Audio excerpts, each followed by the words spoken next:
This is what it's supposed to look like. This is what it looks like after my wife cuts the grass with the John Deere. And you ran over our septic vent? Well,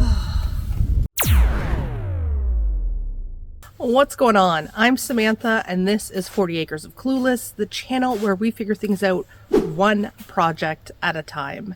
Today, I'm going to be showing you how to repair a broken septic access port. Now, a lot of people think that these are actually septic vents. They are not. They are PVC pipes that stick up out of the ground with a removable cap, so that way maintenance personnel can come in to pump the tank or maintain the drain field. So it's really important that these remain intact and that you have access to them year round. So I'm going to show you what you need to do to repair a pipe that has been damaged or crushed. So the first thing we need to do, obviously, is remove the debris and expose the pipe. And then you need to figure out what size of pipe you're dealing with. Typically, you're going to be dealing with a 4-inch diameter Charlotte pipe, usually is what it is. And it's a PVC pipe. There's a couple different thicknesses, so you're going to want to measure the thicknesses. The one for mine is a 40 profile thickness, so I have to get a new cap because this one's toast, and we're going to have to dig down around this to expose the damaged parts so that this can be cut off. So the first thing you're going to want to do, obviously, is dig up the damaged pipe, and you're going to try to do your best not to get any dirt or debris down the pipe and into the tank. We don't want extra stuff. And of course, Wisconsin has lots of rocks.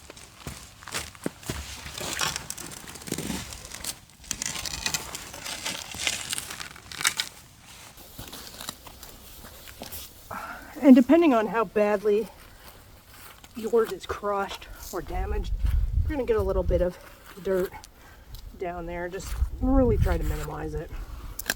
Now, if you look down the pipe and you see some dirt and stuff and think, oh my god, I got dirt in there, don't worry about it, because there's actually going to be a space about this big between the bottom of the pipe and the top of the drain field that's down there, and there's going to be some dirt there. So as long as you can see a space from the bottom of the pipe to the top of the drain field, then you're okay.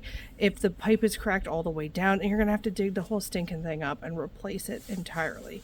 But I don't feel like digging that much, so I'm actually going to use a PVC slip just to put a new piece of pipe on the existing one, because I have done enough digging lately.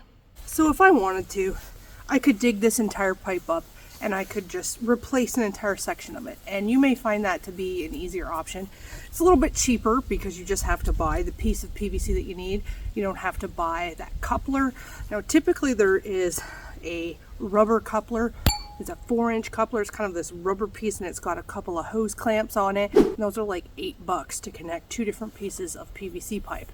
But of course, my local hardware store didn't have that, so I ended up having to get a PVC slip, which is a more expensive part.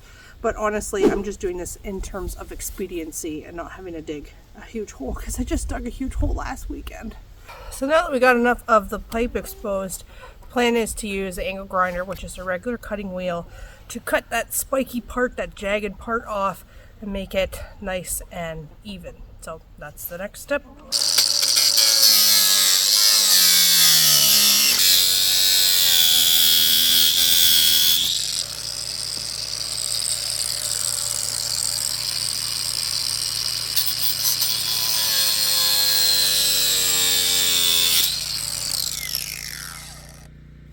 There we go. All right, so I got all the jagged edges cut off of there, and I got it, pretty well flat. Doesn't need to be perfect. It's good enough the way it is. This is the piece I'm going to be using to connect this piece of PVC pipe to the same diameter PVC pipe that's going to come out of the ground. So this is a PVC slip. This is a 4-inch PVC slip, and it's got a female connector to a female connector so that 2 pipes will fit into it. So I'm going to put a little bit of pipe dope on here, stick that on there. Pipe dope's probably a little overkill, but just to follow best practices, may as well. So I got this stuff, OD medium black. That'll do the trick. Comes out in this like gunky, nasty substance. This big ball on the end. So gross. Smells nasty. And we're just gonna go around like so.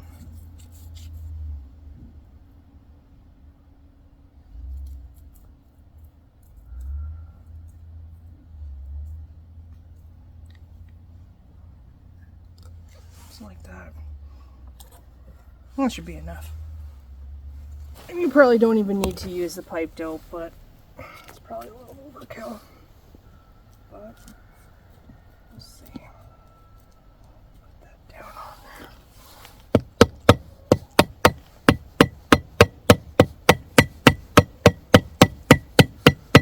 there. Just a rubber mallet, just get this thing all the way down.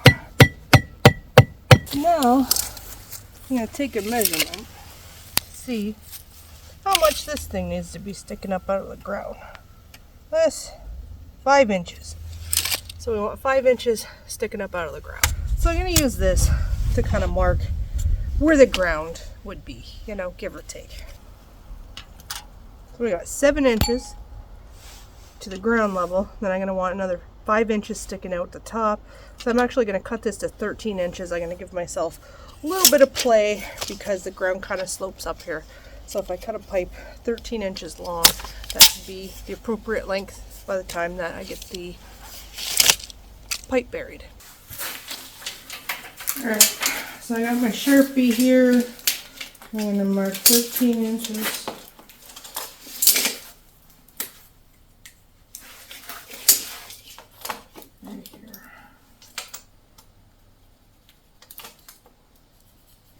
Power safety goggles whenever I'm interacting with this stuff. I mean, this stuff is fiberglass. You only get one set of eyeballs, and it doesn't save any money doing a project yourself if you end up having to go to the emergency room to have something taken out of your eye. So, that's just my stance.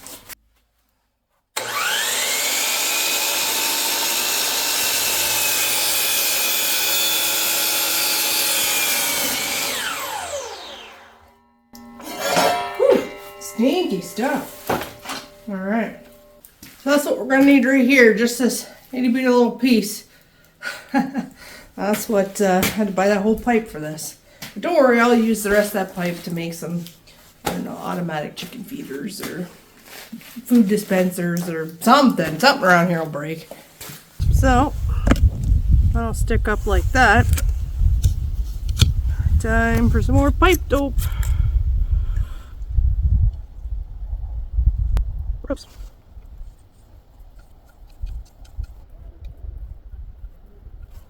Alright. I'm going to put that on there. Same thing as before.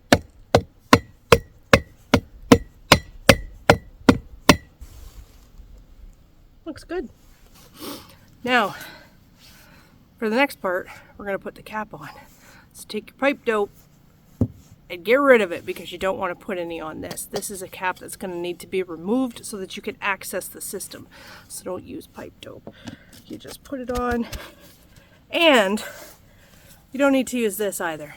You don't want that thing on tight enough. You want it loose enough that you can work it off to access it by hand. And of course, things are going to swell in the summer and get tight, and they're going to contract in the winter. So just put this cap on by hand. That way, if a service technician needs to come out, they can still get to the system. Now, the only thing left to do is just fill in the hole.